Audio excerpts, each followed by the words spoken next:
Sejam bem-vindos a mais um episódio de Raiz Informativa, o primeiro e único podcast canábico do Espírito Santo, onde eu, Lídia Aone, advogada e ativista, e eu, Cíntia Valadão, médica especializada em psiquiatria e medicina do canabinoide e ativista, trazemos informação sem tabu sobre a planta.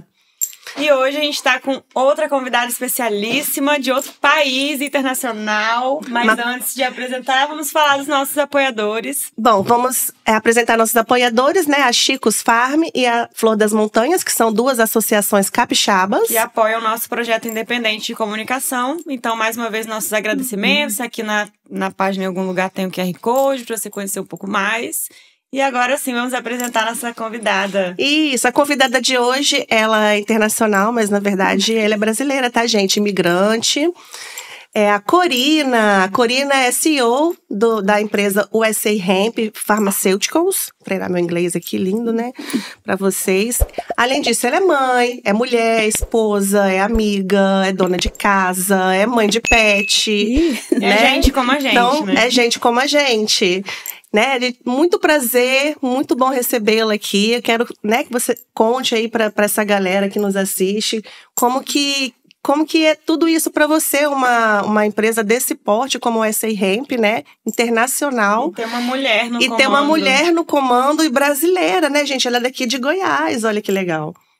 Então, bem-vinda. Né? Muito obrigada, é uma honra estar aqui com vocês. Eu acho muito gostoso essas rodas de conversa, né, entre mulheres. A gente precisa se unir mais, se fortalecer mais. E para mim é natural, é parte da história. Eu não me vejo como ela tá ali no topo da montanha, ela é a CEO da empresa. Não, eu fui a fundadora também, eu também ajudei, eu também sei as pedras que a gente caminhou com elas no sapato, a quantidade de sal que nós comemos nessa caminhada. Eu acho que tudo na vida é uma construção.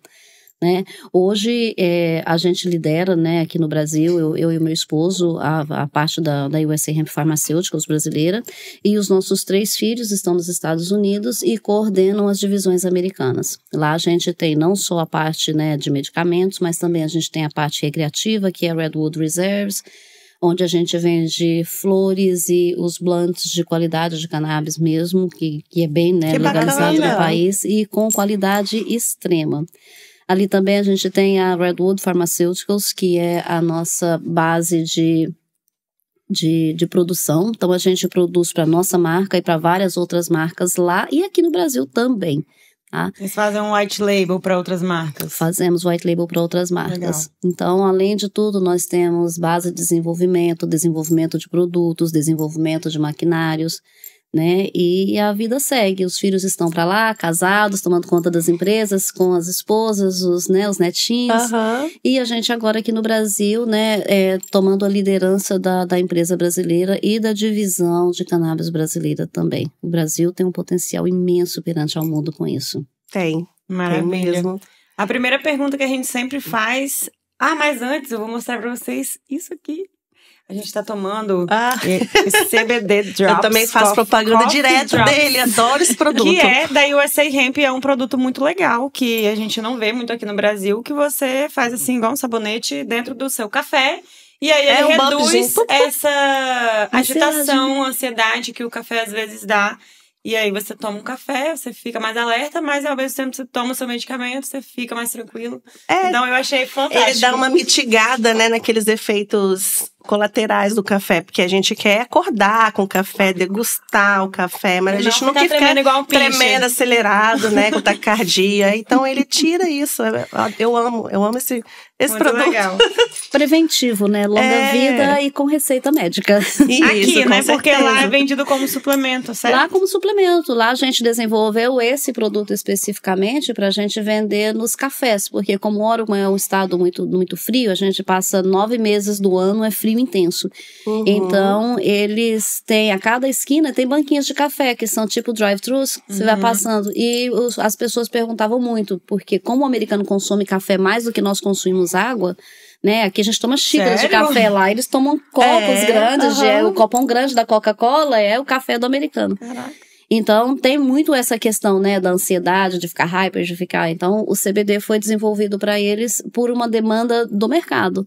Então, chega lá, o cliente escolhe, me dá um copo de café, médio, pequeno ou grande, e me dá quantos pumps de CBD. Então, ele decide se ele quer 1, 2, 3 ou 4 para acalmar ali a base diária. Eu falo que isso aí é a maior prevenção que se pode ter contra doenças, contra o mal que é a humanidade hoje, né? E sem você exigir a prescrição, isso facilita muito o acesso, né, das pessoas. Tanto facilita o acesso, mas eu acho também que falta informação. São poucas as pessoas também que conhecem os benefícios. Eu acho que precisa caminhar muito junto, a responsabilidade e a acessibilidade.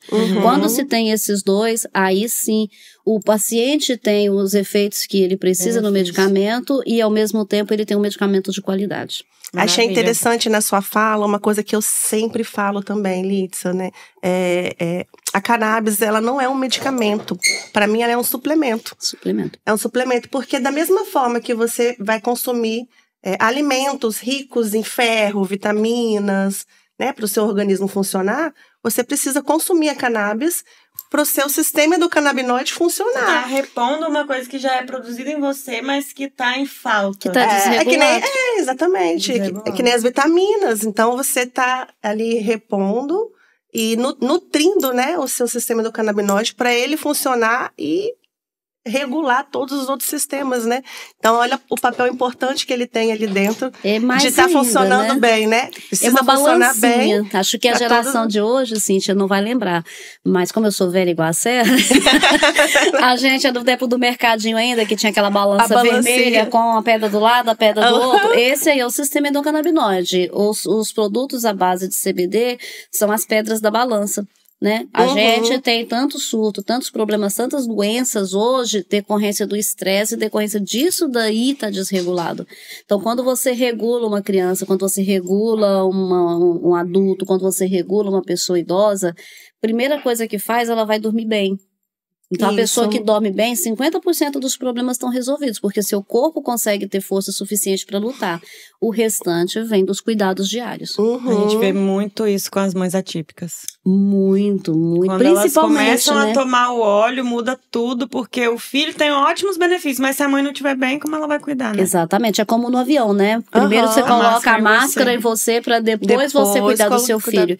E é tão difícil de você entender isso quando você não vive, porque assim, antes de eu pisar no avião pela primeira vez, que foi quando nós fomos embora imigrantes, eu pensava, mas jamais que eu vou colocar a máscara em mim primeiro. A máscara primeiro, se acontecer alguma coisa, é neles. E hoje eu entendo que essa máscara tem que ser da mãe, porque se o avião cair e sobreviver, a única pessoa que vai cuidar dessa criança é a mãe. É a mãe. Todo mundo vai passar por cima. Isso então, aí. Quando fala assim, coloca a máscara primeiro em você e depois no seu filho, é porque você tem que viver para cuidar dele, que não adianta ele viver, as outras pessoas não vão olhar para ele. Cada um vai estar pensando na sua própria vida, na sua própria demanda. Mesmo. E isso serve para a vida. Tá? Com a medicina canabinoide, mais ainda, com mães atípicas, mais ainda. Eu tenho um cuidado muito grande com relação a isso também. De fortalecer essas mulheres, de levar, de escutar, de dar voz, mas ao mesmo tempo de falar, sai daí, menina, acorda pra vida, que você não precisa estar... Às vezes o buraco que a gente tá, é o buraco em que você vê mais oportunidades pra sair, e a gente só olha pro buraco, olha pra cima, as pessoas só olham pros pacientes atípicos, pras crianças, né, e não tem esse olhar para... apoio, né, a gente já fez alguns episódios aqui com mães atípicas, e que elas perceberam isso, e elas também fazem tratamento com cannabis, né? Muito grande. Hoje o que a gente vê, principalmente com a cannabis, que eu falo que hoje, se a gente, no Brasil, estamos falando abertamente da cannabis como medicamento, foram graças às mães, graças a mulheres fortes que falaram, meu filho merece mais. E elas lutaram muito por isso. Então, essas mães são as que abriram portas. Mas hoje, dentro da próprio do meio, né, econômico, da cannabis, a gente vê que as pessoas que mais se sobressaíram dentro da indústria são mães. Por quê? Elas tinham ali, não tinham renda nenhuma, de repente ela começa a usar, começa a melhorar. Essa mãe foi a mãe que alguém vendeu Avon pra ela lá atrás. Ou ela era vendedora de Avon. Então ela começa a falar, olha, eu vou levar pra comunidade o benefício. De repente, ela começa a ser tão grande que as pessoas começam a buscar. De repente, ela começa a vender. Na nossa empresa, nós começamos aqui dessa forma. forma com mães. Hoje, é um dos critérios que eu tenho como CEO da empresa, é olhar primeiro, vendedor não se faz em nenhuma faculdade do mundo, vendedor nasce vendedor. Isso é verdade. E o maior vendedor que existe hoje é o que fala com segurança, ele fala por si, e essas são as mães. Na nossa empresa, nós temos uma história de mães que saíram assim, de situações de muita vulnerabilidade social, e hoje elas têm o comando da própria vida, tem carro, tem casa, conseguem dar uma vida melhor para os filhos, conseguem se enxergar como mulheres. Isso tudo a cannabis também trouxe isso, porque não trouxe só o benefício no tratamento, mas ela trouxe também uma liberdade financeira. Econômica. E que é muito simples. O que você precisa? Falar com propriedade. Só existe uma profissão no mundo que é vendedor, né? Todo mundo tá vendendo alguma coisa. O seu serviço, capitalismo é isso, né, gente? A gente mas tá faz vendendo parte, sempre. Né, gente? Eu falo assim, eu nasci vendedora, então eu lembro de eu pequenininha e eu ficar matutando as coisas que fazia, lacinhas, também, vendia pulseirinha. Você vendia tudo. Eu vendia também. Rifa na escola. Miçanga, colarzinho de miçanga. Quem nunca? Eu era uma adolescente de família muito pobre, que tinha que trabalhar muito. E nas escolas, tudo, né? Naquela época não tinha tanta separação. Então você via as meninas ricas com aquelas... Ai, gente, eu queria tanto uma roupa daquela, mas como é que eu vou fazer? Então, eu vou vender alguma coisa, vou fazer alguma coisa e vendo, compro o pano, mando fazer. Eu não podia comprar a marca, mas eu comprava o pano e ela falou, faz pra mim aqui, bonitinho na costureira. Então, assim, a gente precisa ser empreendedor desde cedo. E as famílias esqueceram de mostrar isso para os filhos hoje, que a gente é dono do nosso destino simplesmente com a nossa força interior, de isso querer aí. Sair de onde você tá.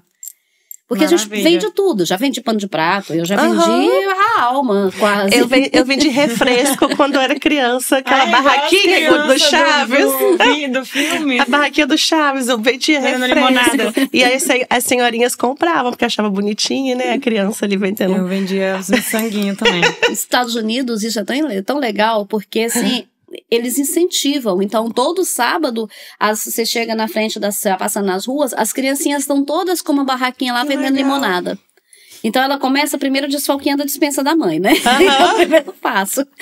Ela tem um lucro ali 100%. Nas próximas vezes que ela for comprar, a mãe já chega e o pai fala, bom, agora você teve você compra seu limão. Agora você compra, que é pra você entender o quanto custa. Então a gente precisa, o mundo esqueceu de educar as pessoas financeiramente, de mostrar a importância de você investir, de você cuidar, de você dedicar. Nossa, eu que digo, tanto de dinheiro que eu já gastei pra aprender isso depois de adulta, não tá escrito. É mentoria, é curso, é livro. Meu Deus, mas uma hora vai.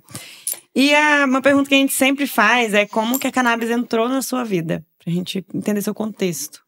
Da forma mais esporádica possível, através do nosso filho de 14 anos na época, que nunca bebeu, nunca fumou, quebrava todas as regras dos nãos, mas ele nunca tinha bebido e era muito contra. E um dia ele estudando, ele falou, mãe, vamos mexer com maconha? Porque esse aqui vai ser o próximo ouro verde das próximas gerações. Tá ele é aquariano? Gente, visionário ele, né? É aquariano. Falei, a minha filha é aquariana também. Tem ascendente em aquário, isso explica várias coisas. Isso daí, eu falei, tá louco, menino? Nós vamos virar traficante agora? Porque tava bem já é imigrante, agora eu vou virar traficante. Já é de ruim, não.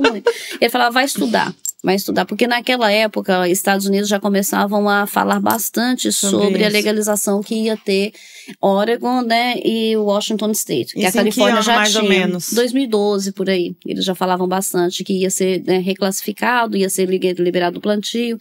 E aí ele começou a estudar por isso. Por quê? Porque a vida inteira nós crescemos assim, isso é errado, não pode. A polícia fala que é errado, a escola fala que é errado, a igreja fala que é errado, os pais na educação falam que é errado. Então pra ele era muito errado. Ele falou, mas como assim? Estão falando em legalizar, aborto de lei, vamos estudar. E aí ele falou assim, isso daqui é tão maior do que a gente aprendeu, que a gente não foi informado, nós fomos escondidos disso. E aí ele falava, vamos investir. Eu falei, mas jamais. Ele falou, mãe, então faz isso, estuda. Se você achar que eu tô errado, eu paro por aqui, a gente não fala mais. Mas se eu tiver certo, vocês vão investir. E como toda mãe vai, eu fui pra falar, vou mostrar pra esse menino que... Vou esfregar na cara dele que ele tá errado. E quando a gente começa a estudar e ver os benefícios, e naquela época já começavam a mostrar que o pós-guerra, né, o final ali da guerra do Afeganistão, quando eles tiraram os soldados, né, que foram para lá depois do atentado de 11 de setembro, né, aí pegou ali aquela parte do Iraque, tudo, e Afeganistão foi o último. tinha um índice de depressão e de suicídio muito grande. Tem filme a respeito, um monte de coisa. Mas assim, era tão grande que eles chegaram a colocar uma base de falava 22 is too much, 22 é muito, porque eram mais de 22 suicídios de veteranos de guerra por dia. Por dia? Por dia. Então, quando acontecia isso, muitas vezes, quando eles se suicidavam, era o melhor cenário. A gente tá falando assim, você fala, meu Deus, mas que coisa cruel. Porque na maioria das vezes ele mata a família. Uhum.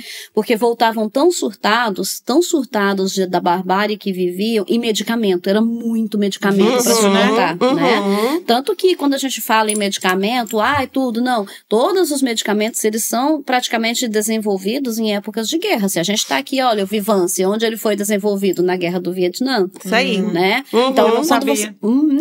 Porque os soldados passavam assim, era um território que eles não conheciam, dor, ansiedade, gente, né, aquele ataque inteiro. Deixar eles alerta. Então, as próprias drogas sintéticas, são todas. Elas são O fentanil também, que hoje é a praga da humanidade, né? Então, engraçado que os psicodélicos já foi um contexto um pouco diferente. Eles estavam estudando pra saúde mental, aí caiu na mão da galera da rua, eles bloquearam tudo. Tipo, não, agora fecha. Não caiu na mão da galera da rua. A questão é, hoje os psicodélicos estão voltando de novo também, né? Mas os psicodélicos também é a mesma coisa. Por que você vai colocar alguma coisa que cura se eu lucro muito com isso? Então, exatamente. A indústria farmacêutica é quem bloqueia. Exatamente. Hoje nós estamos falando de medicamento e tudo. Por que a cannabis foi tão considerada perigosa? Porque é um medicamento barato. É um medicamento que, para os maiores maus das gerações que nós temos hoje da humanidade, é a ansiedade. A depressão é uma doença muito nova. Antes a gente ficava triste, mas não atingia tanta gente. As pessoas falam, depressão é o mal do século. Não é, gente, é ansiedade. A ansiedade é o mal do século. Não foi ainda codificada a nossa genética. Pra isso daqui, ó. Pra informação 24 horas. A gente não sofreu essa mutação evolutiva ainda no nosso corpo tá lá colhendo frutinha na nossa genética pra mexer com, lidar com essa quantidade de informação que a gente recebe, estímulos. Acontece, você tem tantos esses estímulos, e aonde a indústria farmacêutica mais lucra hoje? O ano passado a gente estava numa reunião com a Close-Up, que é quem faz os dados de medicamentos, né, de receita azul nas farmácias e faz essa conotação. De 2023 para 2024, subiu de 1,5 milhão para 5.750.000 de receitas para prescrição de produtos controlados para ansiedade. Isso Brasil. Você tem a noção do que é isso? Mas isso é uma tendência mundial, né? Tendência mundial. Mas aonde que eles ganham? Onde a farmacêutica ganha? É bem aí. Receitas. O que seria uma planta de cannabis em casa? Quando a gente mudou pra Oregon, foi uma das coisas mais estranhas que eu falava, meu Deus do céu, todo mundo aqui é traficante, todo mundo aqui é maconheiro, meu Deus. E aí você vai vendo, são as pessoas das mais altas sociedades, são as que mais estão ali, ó, conectadas com a terra. E eles falavam, por que, gente? Isso aqui é planta. É muito melhor a gente chegar e eu fumar uma coisa orgânica aqui que me acalma, do que eu chegar estressado, brigar com a minha mulher, chutar meus filhos, chutar o cachorro, dar uma pilha no trabalho, infartar amanhã, ou chegar e encher a cara de álcool. Porque é a única droga que você tem que justificar porque não usa. Porque todas as outras isso. Eu não bebo, né? E é verdade. Você tá tomando remédio? Não, eu não bebo porque eu não quero. Porque eu não isso. É verdade. É a única, você só tem. Então, é assim. O que seria cannabis? E o remédio quase você tem que justificar porque você não toma. Você não toma nada. Gente, hoje é estranho. Você não toma nada. Eu me sinto estranho. As pessoas chegam em rodadas com amigos, com colegas. Qual remédio você toma? E tem gente que toma 5, 6 e acha lindo ter aquela polifarmácia. Eu falei, eu tomo chá. Aí vira aquela conversa assim, não, esse eu já tomei. Esse aí eu já provei, não gostei. Esse é bom. Aí eu me sinto a doutora estranha, né? Porque eu falo assim, gente, que mundo é esse? Porque nem meus filhos... Eu criei os meus filhos tomando chá. Hospital, remédio de farmácia. Meu pai me criou tomando chá também. Hospital, remédio de farmácia era só quando tinha cabeça rachada. Tinha todo mês, porque eles não rezavam. Mas gripe, não, toma chá, faz chá e até hoje é chá. Resultado, a gente é muito mais saudável. Com certeza. Hoje eu não tenho. Hoje eu me sinto estranha conversando em uma roda de pessoas porque todo mundo toma 3, 4, 5 medicamentos e elas começam. Eu falo, gente, o que essas pessoas vão ser daqui 20 anos? Dá vontade de sacudir a galera, gente, isso não é normal, não acorda. Você já leu a bula desse medicamento? Porque ela não tá te falando o que é efeito. Ela tá te falando assim, olha, daqui 30 anos você vai estar desse jeito. Então é onde a gente vê os casos mais altos de demência. sabe o que vai acontecer daqui a 30 anos, que muitos estudos são para uso de 1 ano, 2 anos no máximo, né? Então, assim, os maiores casos de demências que a gente vê hoje, idade, e a população agora, ela tá vivendo mais. Com princípio de demência, porque começou a tomar remédio com 8. E é uma coisa tão séria, que assim, tanto aqui no Brasil, eu pensava que o Brasil estava bem menos, porque nós moramos 25 anos lá nos Estados Unidos. Lá não existe, seu filho tá custoso na escola, não, dá um remedinho. Thaís, não dá um remedinho. Então começa a se drogar a criança muito cedo e controlado. Isso quer dizer, você não tem mais crianças que têm brilho nos olhos. Hoje em dia, as crianças estão, assim, todas elas medicadas, super medicadas. Nossa. Risperidona E é um absurdo, né?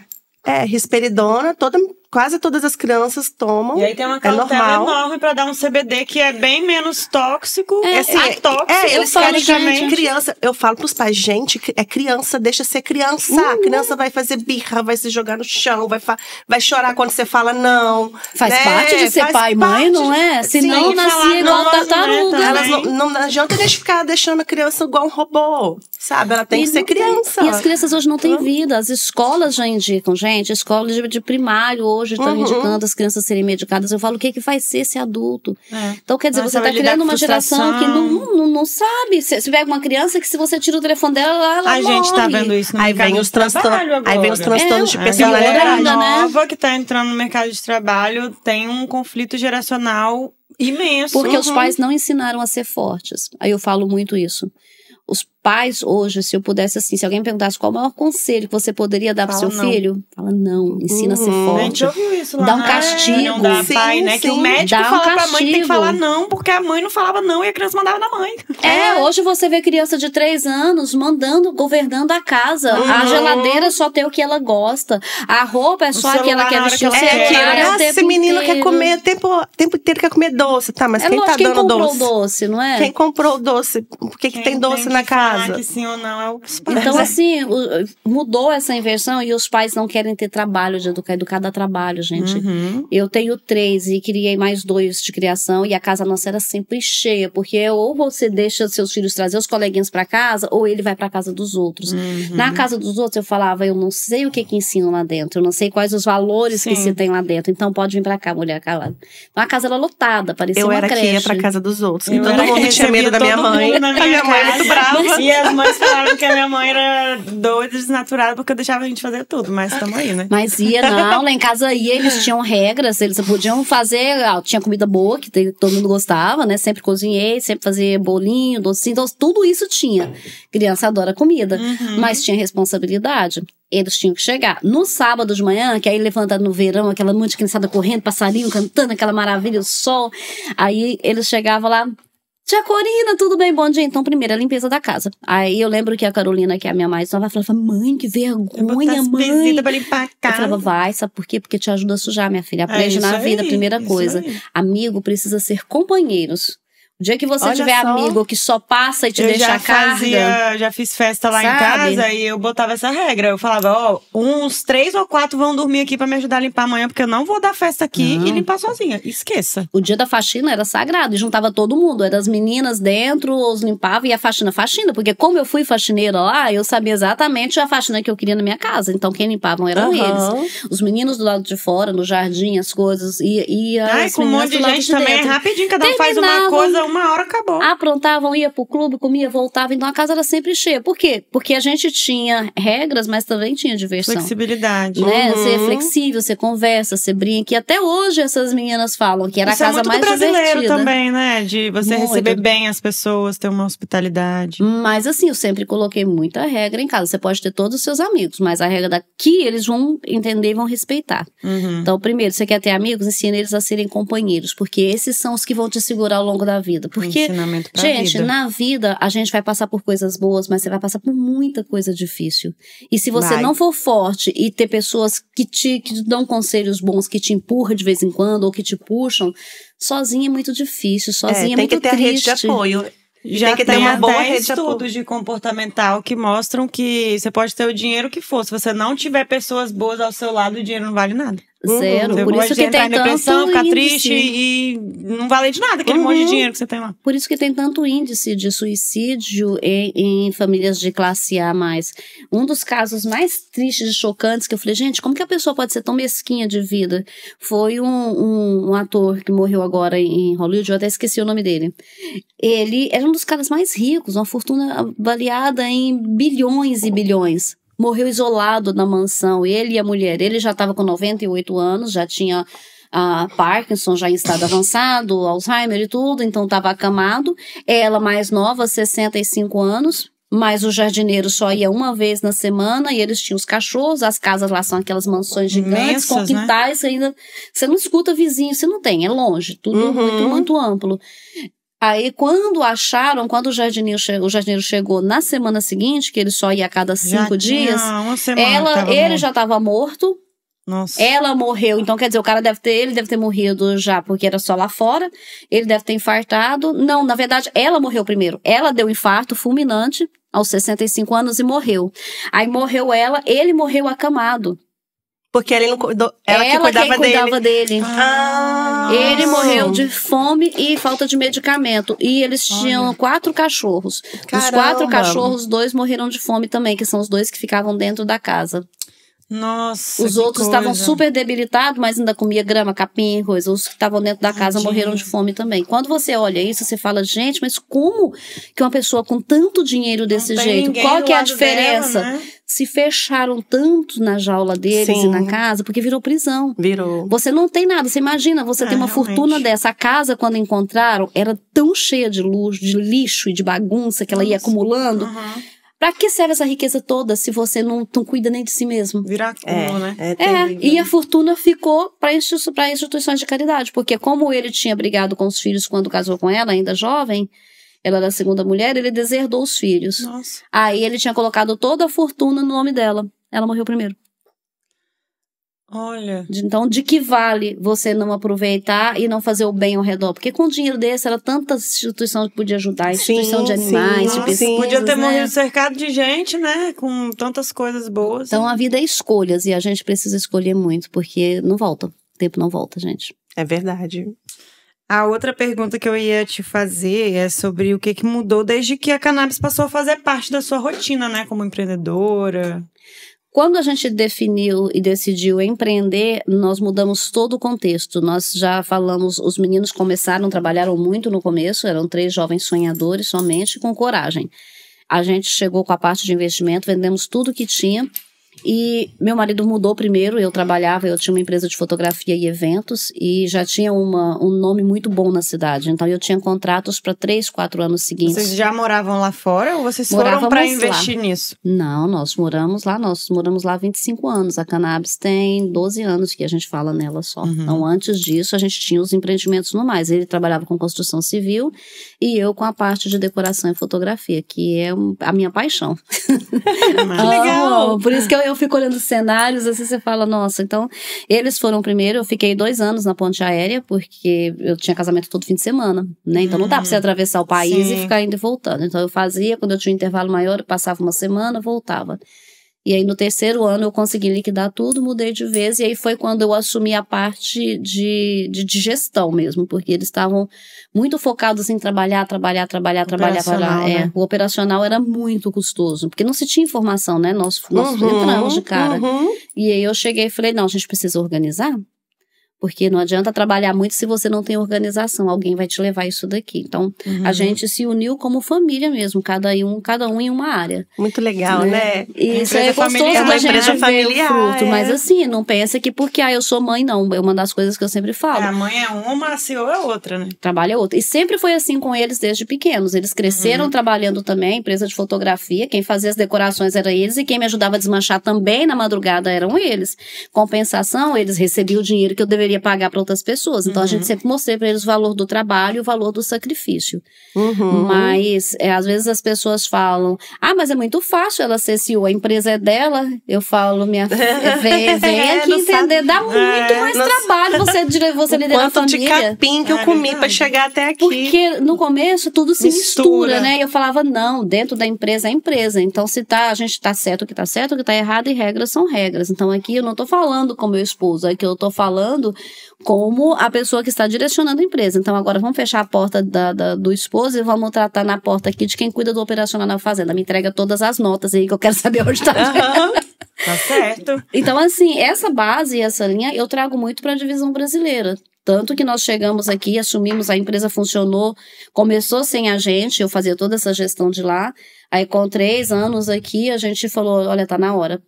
Tá na hora, nós chegamos, como se diz, bati o pé na porta, entramos para dentro e eu tinha o controle total da empresa. Então, é por isso que eu falo, a gente precisa saber muito bem tudo que você faz, você tem que fazer, contrate pessoas melhores que você, mas esteja por dentro de tudo que está acontecendo. É a questão da confiança também, né, Corina? Porque você não vai deixar mexer naquele seu projeto de ouro alguém que você não confia, né? Tem confiança, eu falo assim, que a gente tem que ter, mas confia em Deus e tranca a porta do carro. É verdade. É o ditado mais certo que existe. E, gente, quem traiu Jesus foi Judas, ele era próximo. Então, na vida, a gente precisa muito entender isso. Você vai ter pessoas que são muito boas ao seu redor, mas a gente não pode entregar a direção da nossa vida para o outro, porque quando acontecer, não foi culpa dele, foi culpa nossa. Então, o que você tem que fazer? Acerta a conta, olha onde errou, tranca a porta e segue em frente. Mas segue com mais segurança, porque Judas era muito próximo. E até para saber delegar, você tem que saber fazer, porque senão como você vai cobrar uma coisa que você não conhece? Exatamente. Também o processo, Essa foi uma das primeiras bases de vida para mim, todos os negócios que eu já tive. Para saber mandar, você primeiro tem que saber fazer. Então, qualquer emprego que eu tive antes de eu ter a minha própria empresa e depois da minha própria empresa é onde a maioria das pessoas caem, porque elas não têm humildade de aprender. Então, quando alguém chega e fala, olha, eu acho que você podia fazer melhor aqui, as pessoas falam assim, que audácia de falar isso pra mim, como é que pode isso? Eu já falo, gente, obrigada, onde mais que eu preciso melhorar? Porque são essas as pessoas que fazem com que a gente saia da zona de conforto.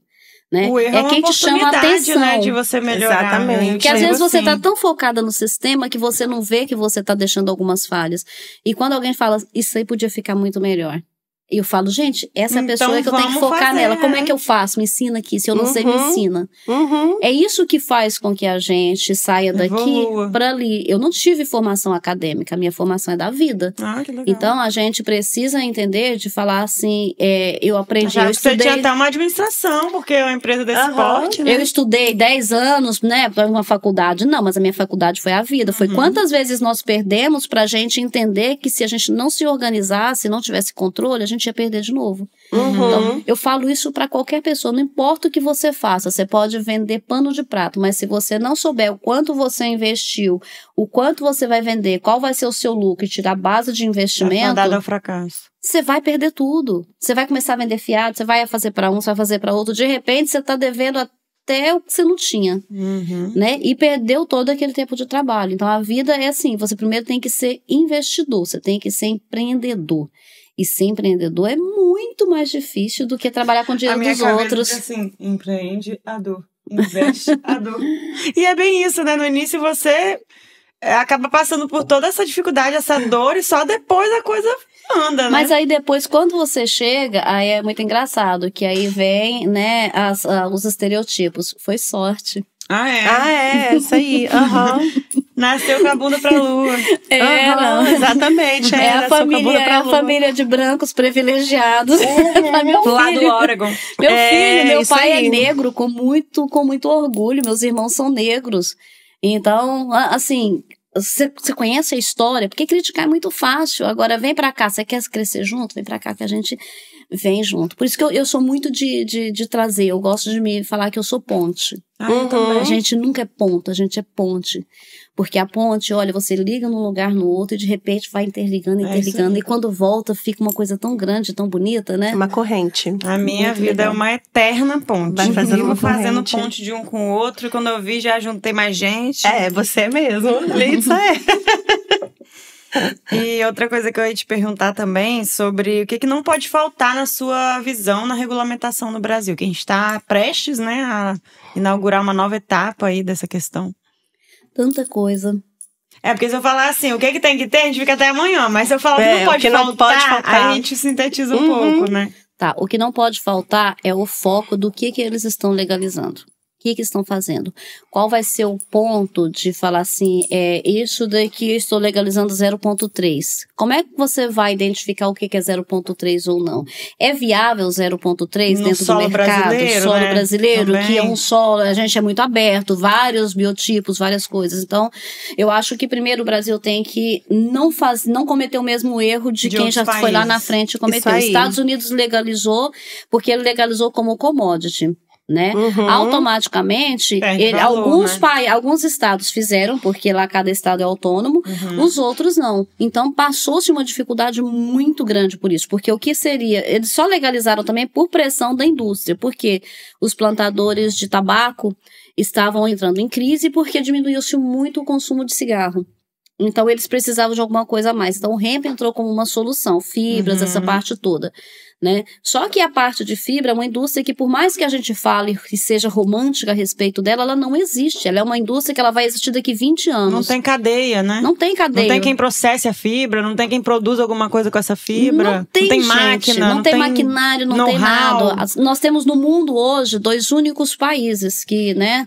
2 únicas bases que fazem a produção do cânhamo para tecido, que é a China e a Índia. Eu visitei a China, teve lá nas fábricas lá, e é chão de fábrica mesmo. A galera esfiando na mão. É assim, aquilo ali. A planta é aquilo dali. Só que a China não tem mais demanda para fazer.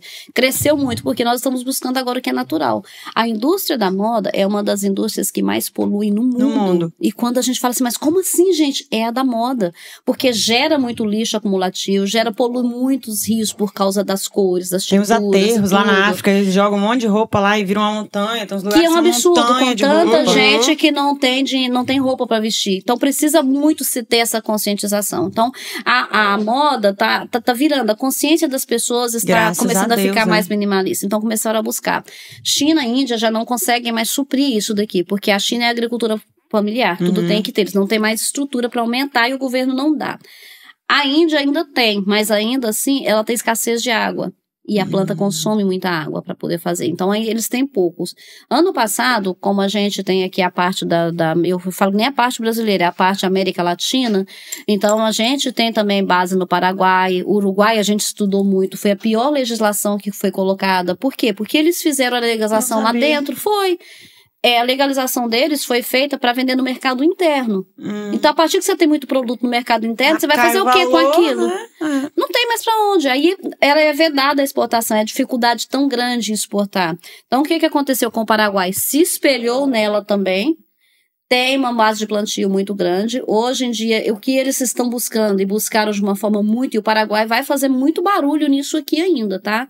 Porque eles estão buscando. Mas hoje o que acontece? Quem é que planta cannabis dentro do Paraguai hoje? É o PCC. Então, o que acontece? A gente está falando aqui, olha, eu não estou entrando em política, não estou entrando em nada, estou falando realidade. O que eles fazem? Eles chegam, eles plantam, e se você não planta, você morre. Fácil assim. Então, vai lá e busca. O Paraguai está tentando tirar essas famílias dessa parte, regularizar, fazer agricultura familiar, ter associações, né? Para que consigam. Legal, né? Mas não tem como sair dali o produto. Porque então, a legislação impede isso. A legislação impede. O maior impasse que o Brasil pode ter hoje é já olhar o que aconteceu de errado nos Estados Unidos, o que aconteceu de errado na Colômbia, no Uruguai, no Paraguai, e falar, olha, nós temos tudo para ser potência, mas se essa lei ficar fechada para a gente só aqui, esquece, não vai ter. Por quê? Nós temos terra pra caramba. A planta cresce pra caramba em qualquer lugar que você coloca, né? Então, primeiro, a gente tá falando, vai ser plantio, já vou começar a terra. A gente vê muito na indústria, né? O pessoal, nossa, eu já vou comprar fazenda e preparar. Tá todo mundo oriçado. Aí eu falo, gente, vocês não sabem assim, aonde vocês estão entrando. Porque nós já perdemos muito com isso, né? Então, quando você chega e você fala, primeiro, a base disso é deixar o mercado aberto para exportação. Por quê? Nós produzimos aqui no Brasil e consumimos, mas não tanto quanto você vai consumir para o mundo inteiro. Exporta, gente, vira polo exportador. Segundo, precisa ter bases de processamento, tem que ter bases de estruturas de testagem. Bons laboratórios. Então, que não existe, não tem parâmetro. Hoje em dia no Brasil se testa para CBD e THC. A planta tem mais de 100 canabinoides estudados, fora os que não foram estudados ainda. Mais de 500. Quais são os parâmetros de teste que tem nos Estados Unidos hoje? Por que é o melhor do mundo? Né? Quando nós começamos aqui no Brasil, a gente subiu a régua pra cá, ó, porque todo mundo testava CBD e THC. O nosso tem quase 15 páginas. Metal pesado. Tudo. O metal pesado é a principal coisa. Básico, né? Por quê? Porque a planta ela extrai tudo da terra. Quem é o Brasil na fila do pão hoje? É um país produtor de produtos, sementes, exportação para comida. O que mais tem na soja hoje, no milho, no feijão? Exatamente. Essas terras não são terras propícias para plantar. É o que todo mundo fala. Olha, então não adianta nada o pessoal do agro crescer o zoião em cima, porque os métodos de produção deles hoje são completamente contrários ao que a planta precisa, né? Totalmente. Então, é um terreno muito produtivo, sim. O agro tem que estar de olho, porque primeiro tem que virar commodity para fazer. Mas eles precisam mudar o mindset um pouco para trabalhar com a cannabis. Primeiro planta para purificar o solo, depois planta. Ela tira, e não purifica assim não, tá? A gente, dos nossos testes... já ouvi falar que é meio mito isso aí nos também. Estados Unidos, não, ela limpa purifica, assim. Mas não ao ponto só que o povo solo fala, né? Ele fica contaminado por gerações. Um dos nossos plantios nos Estados Unidos, a gente teve uma fazenda, a nossa fazenda já tinha começado a ficar pequena, que hoje nós temos duas. Então, a primeira já tinha começado a ficar pequena, a gente foi buscando parceiros ao redor. E tinha uma fazenda que estava inativa há muito tempo, e o dono falou, não, tá ótimo, eu arrendo para vocês aqui. As terras eram perfeitas, que tudo retinho, lindo, maquinário, irrigação, ele já tinha tudo pronto. Próximo da outra, né? Tudo. E nós plantamos. Foi a maior perca que nós tivemos de plantação já, porque era uma fazenda de plantação de morangos. É uma das frutas que mais tem agrotóxicos. Então, a planta que cresce e fica maior do que a gente, ela cresceu coitada. 20 centímetros. Bonsai. Gente! E não produzia. Bonsai. E a gente falava, mas como? Foi feito o teste de tudo quanto é coisa nessa terra. A terra tem vitaminas, tem minerais e tudo. Quando chegou no última parte, que foi para os agrotóxicos, porque ela foi fazenda de plantação de morango por 20 anos. Estava a 5 parada. Olha, ainda estava afetado, né? Afetado em muitos, níveis muito acima. Então, quer dizer, você acha que ela é feita para limpar o solo? Então, ela vai limpar, ela puxa tudo ali. Por isso que ela é usada em Chernobyl até hoje, para tirar aquela base da radiação. Só que não é de uma safra que vai resolver, né? São anos e anos e anos e anos plantando. A gente está falando no mundo agora que todo mundo, o agrotóxico virou o nosso maior veneno. Gente, é tão sério não que a mesma fábrica que produz o agrotóxico produz o remédio, né? O nome do laboratório é igual, eles não mudam nem o nome. Exatamente. Então, o que a gente precisa saber? A cannabis é commodity, o Brasil está na frente do mundo, porque a gente já tem um polo consumidor muito grande, mas primeiro tem que ir por etapas, também. Né? Muitas coisas boas, mas tem que ir por etapas. Na minha opinião, o caminho certo a se fazer com essa etapa legislatória é estudar tudo que deu errado lá fora. Tem por obrigação de fazer melhor, mas primeiramente é não fechar o mercado externo, aumentar os níveis de teor de THC em vez de 0,3, que trabalhar com a realidade, trabalha com a realidade, porque senão vai ficar só mitigando. Mais uma pessoa falando, né? Que é impossível. E testagem, laboratórios de testagem tem que ter. Tem que ter parâmetros no Brasil inteiro, onde for ter isso. Tem que ter educação com a Polícia Federal, tem que ter educação com as polícias militares. Tem que, sim, os órgãos têm que conversar em si. Então, antes da gente estar falando disso daqui virar commodity, primeiro tem que ter toda uma estrutura, né? Isso está na mão da Anvisa, não deveria estar na mão da Anvisa. Isso deveria estar na mão da Anvisa para delegar. Quem vai fazer todo esse processo é o MAPA e Embrapa. Né? Eu até fiz uma postagem no LinkedIn hoje falando sobre isso. O porquê que tem que ser por eles. Por quê? Porque eles delimitam as bases de pesquisa, o que é, quais são as metódicas. Eles trabalham com planta no Brasil, né? Por que nós somos produtores? Trabalha com molécula, virou laboratório é a Anvisa, mas antes disso... Próxima etapa que seria a Anvisa. Exatamente. Então, primeiro começa-se ali na regulação, MAPA e Embrapa. Embrapa é pesquisa. Se nós somos hoje produtores e exportadores de alimento para o mundo, é graças às pesquisas da Embrapa. Por que nós hoje somos, né, autossuficientes em alimentos? O Brasil, ele exporta alimento, né? Ao contrário que outros países, eles não têm. Acabou a comida, acabou, tem que comprar de fora. Mas nós temos isso graças às genéticas estabilizadas polinização, controle de pragas, fazer com que a planta produza mais dentro do clima que ela está. Principalmente, olha, nós estamos falando de 0,3% ou 1%, mudar a planta geneticamente para que ela não produza tanto THC acima daquilo ali, a não ser as plantas que se precisam. Ah, mas o THC é vilão, então não pode? De jeito nenhum, ele é medicamento tanto quanto. Né? Hoje em dia eu falo muito em todas as minhas palestras, ou conversando com uma mãe, ou conversando com um presidente, que droga hoje é sal e açúcar. Exatamente. O restante é dose e conhecimento. Porque sal e açúcar, a alimentação dos bebês, gente, a gente vai olhar que absurdo que é. Você pega uma mãe hoje, as crianças já estão tudo no salgadinho, no suquinho colorido, você não vê uma mãe cozinhar, você não vê uma planta. A madeira de Nescau, Todd. Nossa, tem uns negócios no supermercado que dá até medo. Você vê uns negócios tipo aqueles Gatorade. Que é um veneno. Nossa, o negócio é azul neon, o outro é verde neon. Você fica assim, meu Deus, parece um contraste de fazer exame, né? Meu Deus, é um veneno. Hoje o nosso leite, é muito gente. Corante, a gente não vê mais o leite de verdade. Uma coisa que azeda do dia da manhã pra tarde. Você coloca numa caixa, fecha, ele vai durar 6 meses. O que tem dentro daquilo dali? Então modificou-se muito. Depois ficam perguntando por que tá aumentando os índices de câncer. Autismo também. Autismo. Sempre teve, mas hoje é muito mais alimentação. A base é alimentação. Há 30 anos atrás, quando modificaram... né? Porque tudo é embalado em plástico. E aí, essa questão a gente não fala também. Às vezes você tá tomando um copinho de café aqui no plástico e tá plástico pra dentro. Minha filha, isso aí já foi muito tempo. E aí mexe muito nos hormônios, mas assim, mexe em tudo, e as pessoas muito acostumadas nessa base. Há 30 anos atrás, ninguém fala. Mas o trigo foi modificado geneticamente. Por isso que, antigamente, a nossa geração, ninguém falava, nossa, eu tenho alergia ao glúten, a isso, eu fui saber que é celíaco há pouco tempo atrás, palavra estranha, não tinha Agora, depois que foi modificado, o que é isso? Gente, a natureza é muito legal, Deus é muito perfeito, Ele deu tudo. Eu falava sempre pros meus filhos, olha, vocês não precisam tomar remédio, tem tudo, verdura, fruta, tá aqui, Deus deu pra parar. Cada uma, mas você tem direito a não gostar de uma coisa na vida, e essa você pode escolher, o resto é obrigado, o resto é remédio. Tem um livro, né, que chama Plantas que Curam. Mas a natureza é isso, né?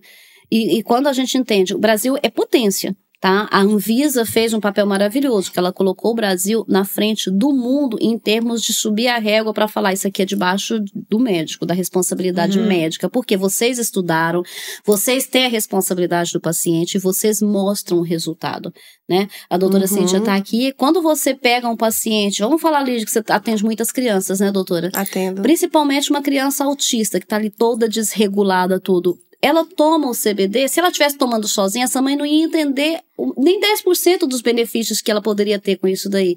Com o acompanhamento do médico, o médico já vai dar toda a estrutura, o que está fazendo mal, a dosagem, divide a quantidade, vai diminuindo os outros medicamentos alopáticos, que eu falo, a cannabis não está aqui para poder concorrer com o alopático, ela está aqui para tirar o excesso. Isso, exatamente. Né? Faz uma diferença muito grande. Às vezes tira tudo. Mais vezes, quase né? sempre tira tudo. Mais vezes até. Então, se o Brasil regularizar direito, essa é a base, mas ele precisa de entender que precisa não fechar para o mercado externo, porque vai ter muita gente produzindo e vai acontecer o que aconteceu nos Estados Unidos. Se ele ficar só aqui, quando nós começamos na indústria, ninguém falava em cannabis medicinal. A gente começou na empresa vendendo produto recreativo. Então, porque lá era legal, você podia vender para as farmácias naturais, né? E aí depois, quando o Rafael começou a estudar... Você não vendia para público final, você vendia para distribuidor. Para o distribuidor, que são os chamados dispensaries, né? Que são farmácias de produto natural. Então, quando a gente começou a estudar sobre o CBD, ninguém falava nele ainda. E aí o Rafael falou, isso aqui vai ser o próximo boom. Vamos plantar, vamos fazer um teste. E aí a gente falou, você tá doido, menino? Vamos gastar mais dinheiro plantando isso? E ele, vamos fazer, porque isso aqui a gente tá falando da área de medicamento. Porque ele começou a ver a quantidade de depoimentos, que naquela época nem eram tantos estudos ainda, né? As associações de pacientes e de tratamento dos soldados, que a gente... depois dessa parte dos suicídios, a gente doava uma boa parte do que nós produzimos para uma associação que cuidava e tratava dessa parte, né, dos soldados quando voltavam da guerra. E aí os relatos eram que melhorava muito. Aí o Rafael falou, vamos investir nisso, que isso aqui é o futuro. Então nós fomos a primeira fazenda a investir em escala industrial num plantio só com o CBD. Aí todo mundo lá falou, você é doido, vai fazer o que com isso daí? Porque ninguém vai querer comprar, isso é lixo. Ele falou, não, mas eu vou descobrir o potencial. Então a gente fez, analisou. Que bacana. Daí Pioneiros. tinha um fazendeiro do lado que tinha o pessoal, alguém já estava falando no CBD da Califórnia, ficou sabendo, conhecia alguém de uma revista que estava fazendo uma entrevista. Quando eles chegaram lá na fazenda, perguntaram se podia, quando eles chegaram eles ficaram loucos, porque todo mundo só tinha greenhouse. Né? Você ia lá, você tinha um greenhouse com 8, 10 plantinhas. E chegou lá, a gente tinha uma plantação inteira, gigante Escala, ali, né? quase 50 mil pés. E eles falavam, gente, isso aqui... Então, foi a primeira vez que se foi documentado. Então, eles saíram em várias revistas e entrevistas e um monte de coisa. Então, eles sempre falavam, olha, as pessoas que abriram os braços pra gente, a gente vai ser sempre aberto, porque teve muitos que fecharam também. Mas só cheguei aqui graças às famílias que já trabalhavam com isso, mas que entenderam que isso é muito mais do que o agora, isso é o futuro. E acreditaram. Né? É o wellness, né? O bem-estar. A gente vai sair um pouco do falar só da doença para falar da prevenção. Da prevenção, né? E tudo. Então, quando a gente mexeu nessa parte, a gente entende que precisa ter uma régua muito grande. E de novo, o Brasil está à frente, mas ele tem a opção de fazer direito ou de fechar como fechou os outros países da América Latina também. E cometer um erro que já é previsível, né? Porque a única vantagem de estar atrasado é aprender com o erro dos outros. Não tem mais nenhuma vantagem. O que aconteceu nos Estados Unidos? Era tudo muito bom e de repente, legalizou, veio 2018, legalizaram para os fazendeiros de tabaco plantarem em larga escala, investiram fortunas, assim, milhões. E de repente, é o novo ouro. Todo mundo plantou. E aí? Quando você tem muito produto no mercado, o que acontece? Mesma coisa que acontece com o commodity todo ano. Só podia vender dentro do estado. E aí foi onde tudo caiu. As regras são muito rígidas, né? Então o produto saiu de $150 o quilo, né? Na verdade, 2 quilos, porque não é 1 quilo, que era a medida deles é diferente da nossa. Então ele saiu, né? Os pounds, né? É metade do quilo. Então cada pound, ele saía a quase, na época do boom dela, ele era $150 um quilo. Então meio pound é praticamente isso. Quando todo mundo começou a plantar e todo mundo começou a colher em larga escala, isso caiu para 80 centavos. Nossa, caramba! Quebrou a galera, Quebrou todo mundo. A gente só não na agulha consegue se reerguer, a gente né? não tinha. Nós tivemos a parte de novo, de ser empreendedores. Por quê? Quando a gente começou a crescer nessa larga escala, Oregon é um estado muito pequeno ainda, com muito pouca tecnologia, né? Mas a gente estava competindo com Colorado, a gente estava competindo com Idaho e todos esses. Então a gente pegava e falava, a dificuldade deles era a mesma que a gente tinha, mas nós tínhamos em maior escala, porque o nosso tempo, a nossa base de tempo lá chove muito. Então nós tínhamos muito fungo. Então, as primeiras uma umidade alta, o produto apodrece, você tem 3 dias para colher. Se você não colheu, você perde lá mesmo. Então, a gente falava, não, a gente não aceita ter um produto misturado que tem fungo aqui para ter lucro. Vamos olhar o que a gente pode fazer para ter um produto de melhor qualidade. E aí, um dos nossos filhos começou a desenvolver uma colheitadeira. Por que a colheitadeira? Porque não tinha mão de obra suficiente para fazer essa colheita em larga escala, porque nós plantamos ali. Claro, nós saímos imagina quantas pessoas, né? Todo mundo lá dentro de um greenhouse com 50 plantinhas, a gente estava com 100 mil plantas no pasto. Então, quer dizer, você tem 3 dias para colher, né? Impossível, né? Mão de obra de mais de 1.000 pessoas trabalhando ali, ganhando por hora, e não conseguia. Porque na hora que chegava no meio... também, 1.000 pessoas. Meu Deus. Então, o que a gente fez? Temos que sair disso daqui. E não tinha, porque o dia que falava, hoje o povo não vai trabalhar, não vai trabalhar. São diaristas, né? Então, o que a gente fez? Começou a desenvolver o maquinário. Então, ele começou... Olha, teve uma empresa que lançou uma máquina nova que falavam que ia ser a solução. Tem tempo ainda, gente, que eu falo muito, pode cortar. Eu ia falar pra você aí, dando o encerramento, assim, os recados finais, que a gente já tá acabando o nosso tempo aqui no estúdio. Então, tá. Aí ele fazia a solução, né? E a gente pegou com isso, treinou a máquina deles, não prestou. Porque o hemp, ele gruda muito. E aí meu filho falou, não, eu vou desenvolver uma. Então a gente começou a desenvolver essa máquina, deu certo pra nós. Começamos a vender ela e logo em alta escala, as pessoas de fora começavam a vir buscar. A venda dessa máquina foi o que não deixou a gente ter falido. Porque nós vendemos ela tanto para todos os estados do país ali, quanto para o Canadá. Então, enquanto todo mundo estava na corrida do ouro querendo plantar, a gente estava vendendo pá. Já estava na frente. A gente estava na frente. Então, a gente sempre esteve na frente da indústria. Então, hoje o que eu falo aqui, você vai plantar agora? Não, eu já sei os obstáculos que vão passar. Espera o mapa, a Anvisa determinar, e aí sim a gente entra bonitinho. Legal, acho que fica de aprendizado aqui nesse episódio nunca desistir, né? Porque eles passaram vários percalços e eles criaram dos percalços outro empreendimento, outra fonte de receita. Para cada dificuldade, eu falo que tem 10 oportunidades. É a gente quem tem que olhar e buscar. E às vezes você ainda vai estar num patamar muito maior ainda, que você vai subir e conseguir ter um olhar de mais oportunidades ainda, que você vai gerando mais empregos, mais rendas, mais, né? Diversidades. Os erros, eles são aprendizados, né? A gente tem que entender isso, que não pode desistir, porque é daquela forma. Aconteceu, errou, e agora? O que eu preciso fazer para poder acertar? Né? Errei aqui. Errei aqui, e agora? O que eu preciso fazer para acertar? É um aprendizado. Né?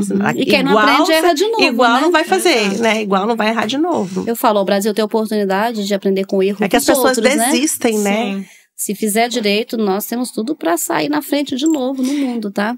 Não, e a gente tem vários exemplos para poder mirar, né? Opa, aquilo ali, Canadá, né? Já tem 10 anos também aí na... Que fez uma regulação também, que também é ali fechada, porque ela é o recreativo, não o medicinal. Exatamente. O Brasil são na frente, nós temos todas as oportunidades, mas precisa ser feito de forma muito correta. Uma boa regulação. Perfeito, isso, pessoal. Chegamos ao final maravilhoso. De mais um episódio. Curta esse episódio, compartilhe com quem você acha que precisa ouvir, com quem quer investir no mercado, com quem precisa comprar produto. E se inscreve no canal para acompanhar os próximos episódios. A gente se vê no próximo. E quem quiser conhecer, né, o trabalho da USA Hemp, tem o Instagram, né?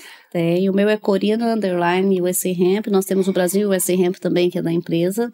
E nós temos também o Instagram da nossa fundação, que é a Fundação_Redwood. E é onde nós doamos medicamentos a famílias que não têm condição de pagar por ele. Excelente. Maravilha. Vamos deixar aqui, né, na nossa descrição. Pra vocês e aí conhecerem. vocês sigam lá. Muito obrigada, foi um prazer.